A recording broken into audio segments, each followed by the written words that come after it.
So this is my review of Sly Raccoon on PlayStation 2, or it may be called in the United States as I think Sly Cooper, the Thievius Raccoonus. It kind of does depend on what region you're on. I mean, in Europe it's called just Sly Raccoon. That's like the first Sly Cooper game in the series, just Sly one basically for short. Um, it's a game from 2002, and it's a very impressive in terms of graphics, I think. I mean, the art style is pretty good. Is my compliment, and I also think the um, some of the ambience of music is pretty good from the third one out.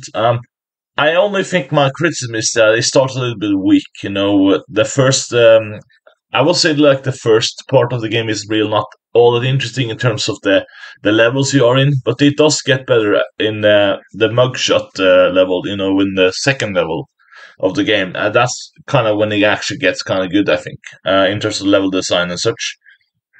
Um, but I do think in terms of gameplay, I think this is like the first.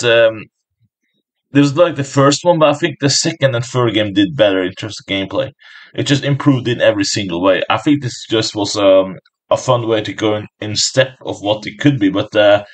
This is sort of what I would call a proto stealth game. It's not a fully stealth game. Like it does have elements of stealth, but it's not refined as well as two and three did. I think you feel way more like you are an actual thief there, like stuff you can do and just a way you can avoid enemies to avoid being caught and such. And they also kind of made it so that you shouldn't confront enemies in second and third game.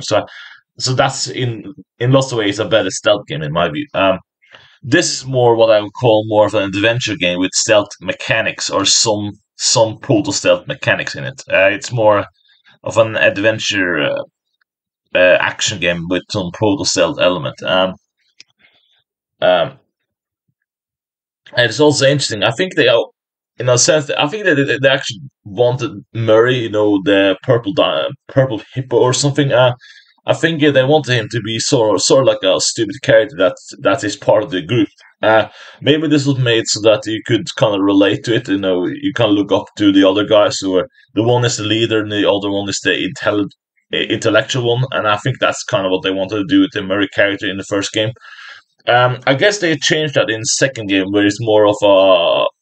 I mean, he's not like the smartest in the group, but he has more of a purpose he has more of the muscle mentality of that's sort of his purpose basically, and that's the image they want to make of this character.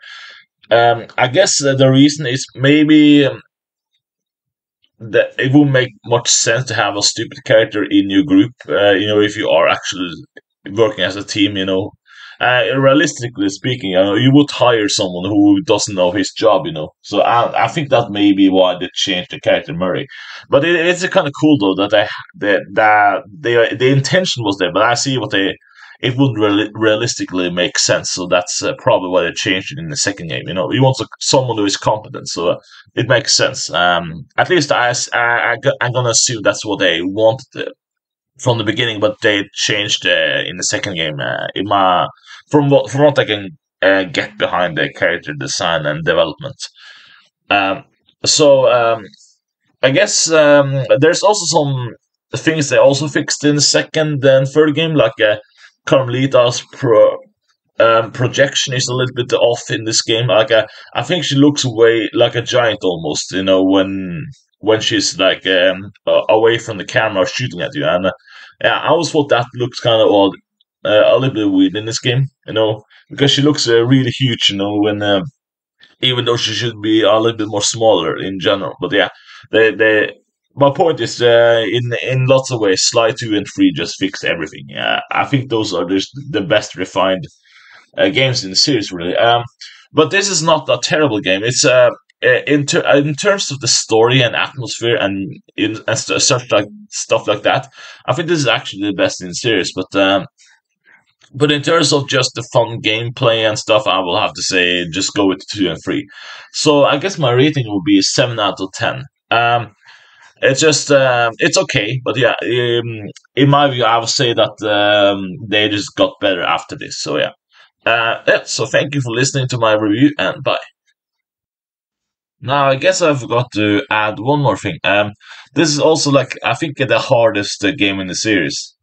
Um, yeah, because it has all these time trials that I forgot to mention, but basically the reward is basically a game commentary by the creators of the series, and it's kind of cool actually. So I do say that it's kind of worth it because, but they are really hard to get, but you know you do get some cool stuff by the creators. I think this is kind of inspiring if you want to be a game creator yourself or something. I think it's pretty cool. But yeah, in my view, this is like the hardest in the series. But in terms of the fun factor, I would say 2 and 3 is still is the best one. So yeah, that's just my added comment on that one. So yeah, thank you for listening and bye.